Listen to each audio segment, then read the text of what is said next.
bueno, el siguiente tema también obligado es que se acercan los días en que el presidente López Obrador prometió que el 5 de febrero sometería al Congreso todo el paquete de reformas que dice que son ya su último tirititito político, donde incluyen Guardia Nacional, donde incluye energía, donde incluye la cuestión electoral, la cuestión judicial, las pensiones, un paquete tototote. Los ministros. La pregunta aquí es, ¿tendrá en este momento preelectoral el presidente López Obrador la fuerza para operar que le llamó su plan B e incluso la alternativa posible de un plan C?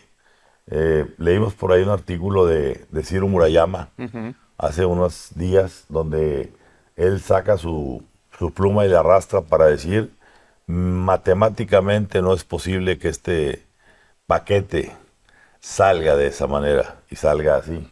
La pregunta es, si no saliese, como es altamente probable, como el presidente quiere, ¿cuál va a ser la reacción del presidente López Obrador ante lo que sería un enorme descalabro político en el cierre de su sexenio? Yo tengo por ahí una alerta, la comentaré ahorita, pero me gustaría saber, Marcela, ¿qué opinas de esto? Bueno, entre las reformas está lo de el voto popular de los ministros, o sea, y jueces. A mí eso se me hace de verdad de las más graves, porque estamos hablando de que la ciudadanía, y no es porque no sepa, pero no están interesados en saber todavía si ahorita no saben quién va a ser el senador, quién va a ser no sé qué, quién tal, ¿cómo van a saber quién es el juez y el ministro y el tal? O sea, lo están haciendo a conveniencia, son reformas a conveniencia, como también el quitar los organismos autónomos, que vimos una Ibarra de Piedra saliendo a decir, ya no sirve, ya no responde. ¿A quién no responde el organismo de derechos humanos? A Andrés Manuel López Obrador. Entonces, todo eso ante nuestros ojos es un fast track electoral que nos está llevando al precipicio. Y ante nuestros ojos están desdibujando la democracia. La democracia se está desdibujando y eso sí me parece un peligro para México. Que estemos así ahorita, a mí esa es la que más, y la electoral obviamente, ¿verdad? La electoral, porque la de pensiones y todo lo del bienestar y etcétera, pues es parte de lo electoral, quieren seguir dando, además, son dádivas para que sigan votando por Morena, cuando Morena simplemente es el viejo PRI. Lo que ya está pasando ahorita, de que ya le han dado facultades al INEI, etcétera, para que nombren directamente ciertos personajes y demás, ya empieza la manipulación. Es una manipulación. Pues miras a la próxima elección, Rodrigo. A ver, López Obrador, cuando llegó al poder, dijo, yo no voy a hacer reformas constitucionales y si las hago van a ser cuestiones muy ligeras de ajustes. Y se esperó al último año de su administración para anunciar que va a enviar el paquete más radical de reformas. Porque, a ver, esto tiene diferentes lecturas. Primero, la lectura política inmediata y de rédito electoral. Esto es una trampa muy obvia para la oposición, porque la oposición va a tener que encontrar una manera muy inteligente de rechazar la imposible reforma de las pensiones, porque esa reforma no se puede hacer con la estructura actual, la estructura fiscal actual del gobierno mexicano. También va a tener que tener una manera para rechazar el tema del salario mínimo y explicándole a la gente que es por un asunto inflacionario, pero que no les quiere negar ingresos. Ahí los metió en un problema muy grave el presidente López Obrador. Pero también le está poniendo candados a Claudia Sheinbaum, si es que él piensa que Claudia Sheinbaum va a ser la próxima presidenta de México. Porque le está diciendo, tu gobierno y tu plataforma no la decides tú. Yo ya te estoy diciendo cuáles van a ser los puntos a cumplir. Y el presidente ya le puso un candado muy significativo que espero que no haya pasado de noche, que lo dijo el presidente el jueves en la mañana, en la conferencia mañana, y dice, voy a enviar una ley para que la revocación de mandato sea vinculante ya no con el 40%, sino con el 30%. No. Y esa es la manera del presidente de decir, yo voy a seguir siendo el centro de este movimiento de regeneración nacional. Y si la próxima presidenta se atreve a rebelarse, pues yo voy a movilizar a la gente a que promueva de manera civil una revocación de mandato, y ya no con el 40% que exige actualmente la ley, sino con el 30%, poner la pistola sobre la mesa y llamar a nuevas elecciones. Sí, es un blindaje. Y ojo, lo de las pensiones, por ejemplo, es manejar el dinero de los trabajadores. Ellos administrarían, el gobierno administraría el dinero. Si no pudieran administrar, digo, sí pudieron, pero pues muy estratégicamente, lo de los fideicomisos. Y aparte, cuando Delfina Gómez estaba cuando le quitaba el dinero a los trabajadores el 10% para llevárselas a las arcas de Morena. Entonces, a ver, o lo de la SEP, también, digo, todo. Entonces, ay, qué fácil, vamos a administrar el dinero de los trabajadores de las pensiones para que todos tengan su dinero. No, ojo, eso no va a ser así. A ver, ¿por qué decimos que es un tema absolutamente radical? La recomposición completa de la Suprema Corte de Justicia y de todo el Poder Judicial, pues significaría una mayor concentración de poder en la presidencia. La extinción de los órganos autónomos también implica una mayor concentración de poder en la presidencia. Es decir, López Obrador está rompiendo los acuerdos de equilibrios democráticos que se construyeron bien, mal o más o menos durante esta época de transición democrática del 2000 al 2018, o incluso hasta la primera mitad del sexenio de Andrés Manuel López Obrador, cuando todavía la mitad del gabinete estaba cargado con figuras moderadas como Julio Scherer, Olga Sánchez Cordero, Alfonso Romo, etc. Pero ya ahora está mostrando el rostro radical del movimiento y el rostro de lo que va a venir después. A ver, yo tengo la información de que el presidente sabe que puede salirle bien o no la jugada esta de las reformas. Y ante la posibilidad, es una figura, como bien se dijo en esta mesa, que busca básicamente ponerle candados a Claudia. O si él por alguna razón llega a perder, ya también el siguiente gobierno queda más que candadeado. Claro. Habría que hacer todas las contrarreformas.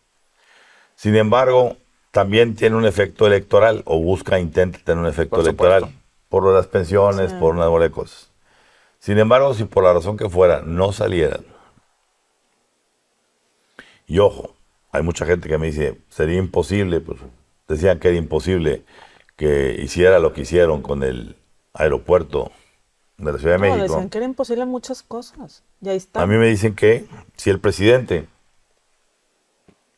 no tiene en sus manos esas reformas, va a plantear un golpe de timón. ¿En qué? En nacionalizar, en estatizar la industria de la minería en México. Esa es la jugada maestra con la que el presidente quiere cerrar su sexenio. Regresarle a los mexicanos su tierra que, de acuerdo a la ideología del presidente, ha sido saqueada por un puñado de personajes. Entiéndase ahí a ver qué va a pasar con Carlos Slim, que está metido, pero el grupo Balleres, el grupo Larrea. Etcétera, etcétera, etcétera. Y eso sería, porque el presidente quiere también tener su lugar en la historia diciendo, pues hombre, si Lázaro Cárdenas expropió la industria petrolera, si López Mateos expropió la eléctrica, yo expropié la minera. Bueno, y le regresé al pueblo, como dice Marcela, lo robado. A mí me preocupa menos lo que le pueda pasar a Carlos Slim y a Germán Larrea a lo que le pueda pasar a los canadienses. Y no por malinchistas, sino porque los canadienses van a acudir de manera inmediata a un panel del Tratado de Libre Comercio de América del Norte, y si al presidente no le interesa salvar ese tratado porque ya no le va a tocar gobernar y le va a importar más su legado como cómo lo va a recordar la historia, va a meter al próximo gobierno en un severo problema. Lo mismo con las pensiones. Si se aprueba la reforma de las pensiones, que en ningún país del mundo se retiran con el 100% de su salario los trabajadores. Imagínate. Y menos retirándose a los 55 años de edad, es una bomba fiscal que va a explotar en 3 años o 2 años, advierten ya los especialistas. A ver, el presidente ya hizo una mini reforma de pensiones con la Comisión Federal de Electricidad, tú recordarás, Ramón, y también con Pemex. Si se sigue el modelo de las pensiones de Pemex y el modelo de las pensiones de CFE, fiscalmente estamos perdidos. No, y por entre 2018 y 2020, el pasivo de CFE, el pasivo laboral creció 160,000 millones de pesos, y el pasivo laboral de Pemex, que es la compañía petrolera más endeudada del mundo, que debe más de 100,000 millones de dólares de pasivo total, el 60% de ese pasivo corresponde a lo que se le debe a las pensiones de los trabajadores. Es que es pura opacidad. Ese modelo es insostenible. Es pura opacidad. Y al fin de cuentas, AMLO lo que quiere es fifís, chairos, ustedes, nosotros, el pueblo, el regreso a lo robado. Y no es eso. Nos está comiendo en nuestra... o sea, es de verdad. Pero regreso al tema de los candados. Si Claudia Sheinbaum es la candidata que dice ella que va 30 o 35 puntos arriba con sus encuestas, y que ya ¿verdad? se asume como la próxima presidenta de México, pues yo tendría un discurso mucho más crítico ante lo que está haciendo el presidente López Obrador, porque le va a complicar en demasía su próximo gobierno desde el punto de vista fiscal, Claro. desde el punto de vista de maniobra política con lo que está haciendo con la Suprema Corte y los organismos autónomos, y desde el punto de vista de la relación con el extranjero y con inversionistas El internacionales. presidente López Obrador está dejándole a Claudia, ¿sí? De perdido media docena de bombas que le van a estar en sus manos. Sí. Primero, las finanzas de Pemex, con todas estas cuestiones también incluidas, toda la cuestión de las pensiones. Las finanzas de CFE, incluidas todo el asunto también de las pensiones. Todo el asunto que destapó Carmen Aristegui en una buena serie de reportajes de lo del TUA, Así es. ¿sí? Y con el viejo aeropuerto, que básicamente pues hemos insistido aquí, lo reiteramos, ese aeropuerto fue expropiado para beneficiar a quienes lo construían y que se dieron cuenta que ese aeropuerto no iba a funcionar, y terminamos pagando todos los mexicanos un aeroproa que estamos pagando con eso. Esa es la realidad. Y la gran pregunta, nada más un pequeño paréntesis antes de que sigas, Ramón. ¿Quién se quedó con los bonos del aeropuerto? Pues un señor llamado Carlos Slim. Claro, hombre, claro. Bueno, y te pongo otra. ¿Quién se quedó con los fierros que fueron a quitarle el aeropuerto? El Tren Maya. ¿Y a dónde fueron a parar toda la varilla, todo lo que fue rescatable del viejo aeropuerto? A la IFA. A la IFA, exactamente. Ay, no. Y entonces, y le sumas a eso también todas las bombitas estas, dijimos, Pemex, CFE, las del Aeroproa, del aeropuerto. Claro, en un déficit fiscal de 5%. Además, eso es una, el déficit una del bomba 5%. adicional. Todo lo que va a hacer, ojo, los déficits operativos del Tren Maya, más Dos Bocas, más el AIFA. Sí. Nada vale lo que gastaste en eso, lo que se requiere para mantener, como luego dicen, más complicado, más costoso, ¿sí? Pues el tren parado que tener ahí, ¿no? Acaba de estar. Un hijo que no te responde, es mantener a ese hijo que no te responde. Pero Ramón, ahora imagínate todos estos problemas, pero con un contexto de nacionalización de la industria minera y de renegociación del TEMEC. Sí, pero eso el presidente no lo ve. Él se ve diciendo, ¿cómo me puedo insertar en esa foto que yo tengo? Que sea yo el que yo sea el cuarto y que realmente me gane. Es el ego. Claro, está desbordado. Desbordado. Está desbordado y le tiene sin cuidado el TEMEC. Y él sabe también algo. Y creo que alguien por ahí también se lo ha alimentado.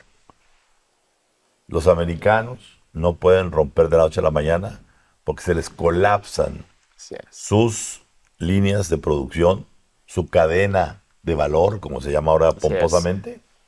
Y sería un forcejeo muy fuerte, sí, pero lo dijiste muy bien. Canadienses, ingleses, saldrían también y americanos. Harían un frente común, pero pues vamos a ver de qué cuero salen más correas.